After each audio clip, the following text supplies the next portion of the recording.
Hey, welcome back to Planet Hex. I'm Andrew Horn. You know the score here. If you've been watching a while, I talk about a lot of VHS tapes, VHS culture, retro media, physical media, comics, games, music, the writing life, a bunch of other stuff that scratches the retro itch. This week, I'm going to tell you some of the stories I found this week on, more of a retro media news thing. I am back from Wigan. I'm back in the lab pad. Work on Studio B is still going on, and also work on the new vhsAteMybrain book, my third of those, my third original one, but the fourth overall because of the revised edition of the first one. vhsAteMybrain Heavy Metal Horrors is due out at the end of September, so do look out for that as well. What have I been checking out this week? There's three things that have stuck out from the ridiculous amount of content I've consumed this week. Three things I've got here anyway. Digitally, I would recommend. I watched Talk to Me, which is great. I watched Death to Me, and what else did I watch? Bite, and loads of other stuff. But those stuck out. Those are really good. But physical media wise, I picked up this great book, Journey to the Center of the Cramps. If you don't know who the Cramps are, they are a band. Look them up, read their history, check out the weirdness that this band brought people. This is a great book, Journey to the Center of the Cramps, and it's by, what's his name? Dick Porter. Everyone needs a job. I've been checking out a municipal waste album that I didn't have in my collection. So yeah, the Fatal Feast, Waste in Space. I love municipal waste. I love fast, ridiculous, old school style thrash metal with a punky edge. So this is scratching the itch, definitely. My favorite thing I've watched this week is Blu-ray. Believe it or not, it's a Blu-ray. So it's not just tapes and discs here. I do watch streaming as well. But anyway, this is a Shudder exclusive that has been put out on Blu-ray, and This is Gwar, the true story of the sickest band in the world. I mean, look at Gwar. Even if you don't know who Gwar are you not just taken by that straight away and you want to go and buy everything they've ever done? This was a really good watch. At times, quite difficult watch, just because of the impact of the band on the band members. But a really good watch nonetheless. So my first retro media stroke VHS themed story for you this week. Horror fans terrified after disturbing VHS recordings appear in US towns. Woo! That's over on metro.co.uk, but it has been shared in other regions on other platforms. So apparently people are finding VHS tapes labeled as whiteface, in which there is a 3 hour plus compilation of horrific scenes and weirdness. This is being seen definitely as viral marketing for a movie, and in my opinion, that is great. I love this idea because people are talking about it on Twitter, X. People are talking about it online on many mediums. There's a lot of YouTube shorts and so on about what's going on with these whiteface video recordings. So do check out the piece here. Of course, they're bringing up the Blair Witch Project in there as well, because why not? Mention found footage. You're always going to get on a mainstream newspaper site. You're always going to get something from the Blair Witch. But it's intriguing to see what's happening there, and we'll be watching that. We'll be not the tape. I haven't got 3.5 hours. Are you joking? But we'll be seeing how that develops over the weeks to come, my friends. Right, next story I've got here um, is all about reliving VHS memories with NFC and ESP Home, SFOOM. That sodding word there. Um, this appears to be a new way of creating VHS player. So this guy, Modern VHS, is made what is akin to a VHS player where you stick in cartridges. That is on hackaday.com. Great website title. You go check that out. That is an interesting piece. The next one I've got here for you is over on What Hi-Fi. And I take a little issue with this. This guy, Alistair Stevenson, writer for What Hi-Fi, that kind of guy, says that VHS does not deserve a vinyl revival, like vinyl. So let me just take a moment there. Vinyl, while great, I love vinyl. I have lots of vinyl right here behind me. Let's see what I pull out at random. I've pulled out the almighty Soul Destruction. Great album. I love vinyl, but it is not a superior audio quality. Just it isn't. It's just vinyl. And yeah, as a VHS collector, VHS aficionado, writer, author, and I'm always talking about tapes. it's not about the quality for me. If something's watchable, then that's great. It is about the nostalgia for me. I've talked about that many times on here, but it is really important that I get the tapes that I want, that had an effect on my life, that have somehow stuck out, spoke to me in some way. But this, he's missing the point. Yeah, it's difficult to get stuff together. He complains that he had to get a player, he had to get plugs, and this, that, and the other. But that's not a bad thing about the format. And he's also complaining that all the stuff he played was moldy or wet or damaged or anything like that. And there's a really simple solution to that: is to not play knackered things. You know, I've got tapes that are 40 years old and they play like they were brand new. I've got ones from the back end of the VHS era as well, which look amazing condition but don't play at all. Um, you don't know that these things are just going to be terrible. It all comes down to how they've been stored. Thanks, I'm luckily a lot of the ones I've been gifted and so on have all been perfect. A lot of the ones I buy have sometimes had a little bit of mold on or something like that, but it can be taken care of. But this dismissing it, hi-fi snob. No, thank you. Go away. So over on Techie Blog, so techeblog.com, there's another look at the modern VHS player that I just showed you as well. Some different angles, a bit of different information about what's going into putting this together, and that is a good one if you are into that sort of techie stuff. And I would imagine if you're watching this, you do have a fondness for this sort of thing. Now, this is like a social commentary one served on the Yorkshire Post, so yorkshirepost.co.uk in the Heritage and Retro section. East Yorkshire declutters. You can see it. Over 500 tons of DVDs, CDs, and VHS tapes binned in 3 months. And I get it. I get it. There's a breakdown of all the media that's been disposed in recent times.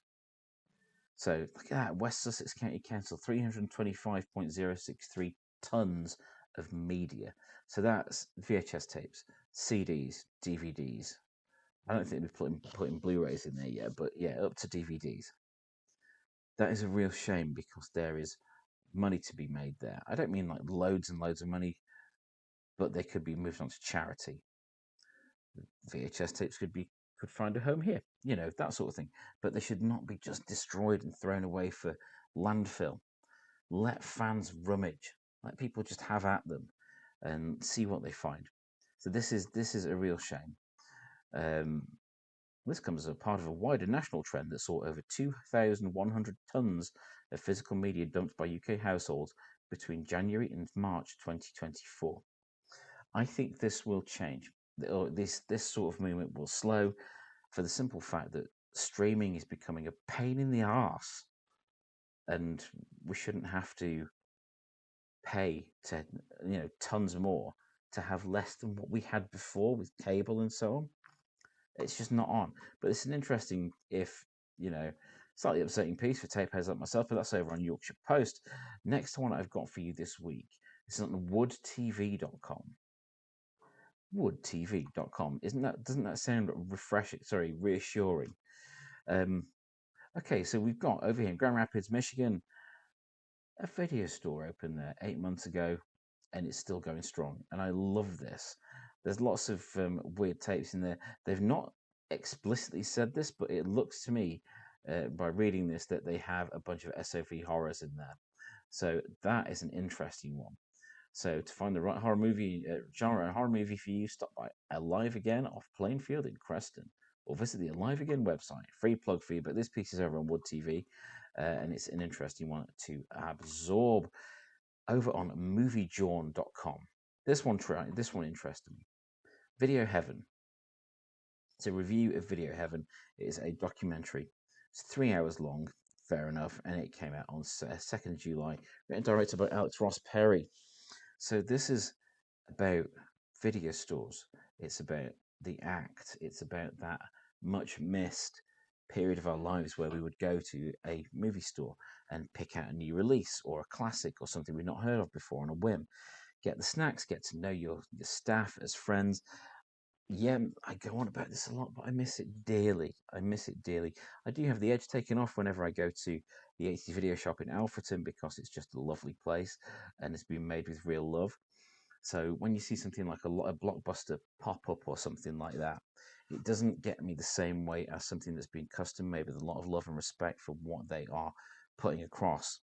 Those are the ones that I'm much more fond of. But this is interesting that this 3 hour documentary on that era is just a beautiful, beautiful thing. The reviewer says I would have watched 10 hours of this. Perfect time capsule of the 80s and 90s. Yeah, I'm on board for this. I'm going to check this one out. Video Heaven. See if I can find it streaming somewhere over here. The irony.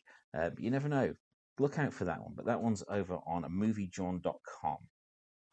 So over on ypradio.org, this is a cool one. I love this. This made me really happy. Just because the guy is dressed as I do. This is what we look like. I'll do the pose as well. I don't have any tattoos though. Sorry. But this is a nice piece on a nostalgia video shop owner in Billings who is debuting his newest curiosity, a room styled after the video rental chain that dominated the 80s and 90s. So Sean Osborne deals in geek culture and nostalgia from his store in central Billings, but there is now a room there done up like a video store, and I think this is a really cool use of space because people can browse. It's nicer than doing this with a remote, which I've done a lot this past week. But being able to browse and look on the back and see who's in it, compare it to other things, and then try and theme your night around things, it is something I really miss. I know my view of it is coloured rose tinted glasses, rose tinted glasses. But I've had beers tonight. Sorry, um, but this was a great experience. It was a social experience. And while watching a movie for 90 minutes is not really a social experience unless you have a crowd of people there with you, going to the video store in order to ask about stuff, see where the new releases were, get some, sneaky opinions off people. It was invaluable for that, and it was a real community hub, and I missed that. So I think this one's a really cool thing to happen. Even though it's not like a video store in itself, it is part of another store, it's like a geek culture store. But yeah, if you go over to ypradio.org, you can read that piece there. So next, this caught me. This is about retro gaming. This is over on cbc.ca. This is about retro gaming, but something about this caught me about just retro hunting in general. I do have a video coming up called Retro Hunting is Dead. Still not finished that one, but I'm going to get that out to you soon. But this spoke to me. I get where this guy's coming from with this. Retro hunting is not always easy. For video games at the moment, I think it's better than it is for movies and so on, because there's a lot more video games finding their way onto the market. It's especially good if you just want to play FIFA, but who the hell wants to do that? Oh my god, what a tedious thing. But this, I agree with this dude who says that the thrill of the hunt is the main thing about it. So people looking for something, not just finding it and buying it and taking it away, but the actual act of looking for something, a specific item or a sort of item. If you have a wider remit like myself, it can be really, really powerful. And I really like this guy. I would hang out with this dude. So look at his store. There's so much cool stuff there. But this speaks to me as a retro hunter. I love doing it. But I'm a little jealous that there's loads more stuff around for video game scene people, but whatever. So the next story I've got here is on Amazon.co.uk. No, not that. Sorry, the kids are adding stuff to the Halloween list. They're thinking of costumes. Costumes are a big event for us here on Planet Hex, like for MCon, which was in June, or Halloween. That's and the kids just like adding stuff to the Halloween wish list. So that was pretty cool. Anyway, so over on joblo.com, I found a couple of stories that I wanted to bring up over on joblo.com. I don't often visit that. I used to all the time.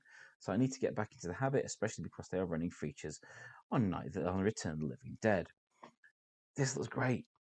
So over on Joblo, Bollaz celebrates the 40th anniversary of the Return of the Living Dead with Tarman and Punk caddy shoes. This bit tongue-in-cheek, but look at the Tarman on those. The one at the top with the green and yellow looks kind of like a Ninja Turtles kid shoe. One at the bottom, I like those. I like those with the zombie with the mohawk. That's pretty cool. You have to admit, that's very cool. So do check those out. That's over on joblo.com. I said it's my accent. Told you, beers had happened. Also on joeblow.com. See, I said it right that time. Full Moon is giving Puppet Master 3 Toulon's Revenge a black and white noir release, and I like this. I know that Full Moon are going to be doing some noir stuff where they turn things black and white, put out original content in black and white, because it is really evocative of an era. It's also evocative of very specific sort of cinematography, so it can shed a new light or show a new angle of something you may already be familiar with. I think it's a little bit odd that Puppet Master 3 is the choice for this. And I get it that it's Full Moon's biggest franchise, um, next to the other the smaller ones like Subspecies and so on. Or was it Barbie and Kendra? They do that one as well. Um, but this is an odd choice. But I'm willing to give this one a go because Things Turn Black and White is really cool. I love black and white movies. So yeah, Puppet Master 3 Toulon's Revenge Noir. There is a trailer for it over on YouTube at the moment, and this piece is over on joeblow.com. What else have I got? Return of the Living Dead Trash's Revenge. So this the long-awaited direct sequel to the or spin-off more than anything, to the original Return of the Living Dead with Linnea Quigley in it. And Linnea does pop in this in a cameo role. Looks like it's been shot on green screen, some of it. Fair enough, that's how a lot of things are done now. But I hope we've got some decent practical effects in there. We see some practical effects going on there. This is going to be really interesting. So, yeah, Return of the Living Dead universe. Please don't turn everything into a universe. Trash's Revenge. It's going to be a new movie and a game. I'm not sure how it's going to turn out because of the screwball nature of the original and how good that was. But it's going to be interesting to see what happens with that. Speaking of cool effects, Tom Savini's Night of the Living Dead remake gets an uncut 4K release in September. That better find its way out in the UK because I want that. This is a really solid remake, and this came with a conversation when I was in Wigan watching Night of the Living Dead. This was actually a pretty solid remake, and I believe Tom Savini has said there's also a black and white version of it on here, and that is perfect. That would work so well in double bill with the original. Just you could do a side by side. So we've also got the Jester 2 Midsummer Scream to premiere soon. I wasn't a huge fan of Jester. I liked it. It was watchable, but it was kind of like Pound Shop Terrifier. Not much gore in it. Bit hokey, bit daft, but the Jester looked pretty cool. There is a sequel coming out, and there's information about that over on dreadcentral.com if you are that way inclined. Why not? So, I've opened the wrong thing there. That's supposed to be a link, not a picture. But over on Dread Central, there is an interview with Jennifer Love Hewitt about the legacy of I Know What You Did Last Summer and the new version of it that's on its way as well. Do check that out. That is a really good piece. That's over on Dread Central as well. And a last one I've got for... Oh, no, it's not the last one. One of the last ones I've got from Dread Central this week is a 4K version of Reanimator. That is amazing. I love Reanimator. I love Herbert West. Jeffrey Combs' Herbert West is just the best. So driven and insane, proper mad scientist material. Absolutely love that. Do check out the review there. See what you think. See if you will be picking that up because I think I will. Reanimator is awesome. There's also one on Tales from the Crypt Presents. There's a retro themed review here of Demon Knight, and Demon Knight was a great one. I really love that movie. If you've not seen it, it's Billy Zane in it, and yeah, it is a Jada Pinkett Smith. Tales from the Crypt was it's going to be an anthology movie, so it'll be like a different theme under the Tales from the Crypt banner in the 90s. We only got two of them. We got Demon Knight, which is this one, which is amazing, and they got Bordello of Blood, which is meh, it's all right. But see what you think of this review. See if you share the views shown in it. That's over on dreadcentral.com. Out of curiosity here, over on Bloody Disgusting, I've got Bloody Disgusting's 10 best horror movies released in the first half of 2025. I like lists of these because they act as a bit of a shopping list for stuff I've missed. Sometimes you can just get lost finding millions of things that are the same on any streaming service, so getting them recommended is pretty good. Let's see what we've got in the list here. Bring Her Back, okay. I was aware of that one. Sister Midnight, not heard of that one. Presence, A Desert. Heart Eyes. I saw Heart Eyes at the cinema. Great premise, nice setup, some nice horror scenes. Very tedious plot, ripped off from a dozen other things. The big twist at the end, it was just have you chucking things in the air, saying I saw that coming 20 miles away. However, some good kills in it. Damn Talent Society, 28 years later, I'm sick of hearing about that.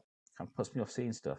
The Ugly Stepsister, Dangerous Animals, Sinners, I've heard of that one. Yeah, I've seen the trailers for that. So that's not a bad list. There's some good stuff to explore there. Good stuff to explore, and it's always good to find something new. That's also on bloodydisgusting.com. And finally, for this episode, one more over on bloodydisgusting.com, just to celebrate how marvelous this looks. We've got the poster for the Toxic Avenger, just looking amazing. So this is for the remake of Toxie, with Peter Dinklage as Toxie and a crazy cast doing strange things. And I'm amused by the idea of Tromaville style filmmaking, trauma movie stuff, making it over to the mainstream. This is not going to be a mainstream movie. This is violent and gory and ridiculous, and that was the fun of Trauma. But I think this is going to capture it well. Do go check that out when you can, and let me know what you think in the comments down below on this or any other of my videos, or just tell me which is your favorite kitchen utensil. Why not? I don't mind. I just love to have that interaction with you, and know you're out there watching this. These videos don't get many views, but I love doing them for you guys watching this. So thank you very much. I am Andrew Horn. This has been Planet Hex. If you like this sort of thing, please do like and subscribe. You can also check out the podcast, VHS in My Brain podcast. Series 2 is underway and nearly over, but all the episodes are up. You can check out my books, VHS in My Brain, the revised edition of VHS in My Brain 2, The Revenge, and a new one coming soon, Heavy Metal Horrors. I've got a lot of other fiction out there. If you do fancy trying some fiction by me, I recommend Shards of the Infinite, which brings together 52 short stories from varied genres. I think you might like that one, because I love that one dearly. Anyway, I'm going to go and watch some crap on free streaming services that have the weird stuff. And there's always a section with Shannon Tweed in about 18 things on there. Anyway, thank you for joining me for this episode of Planet Hex.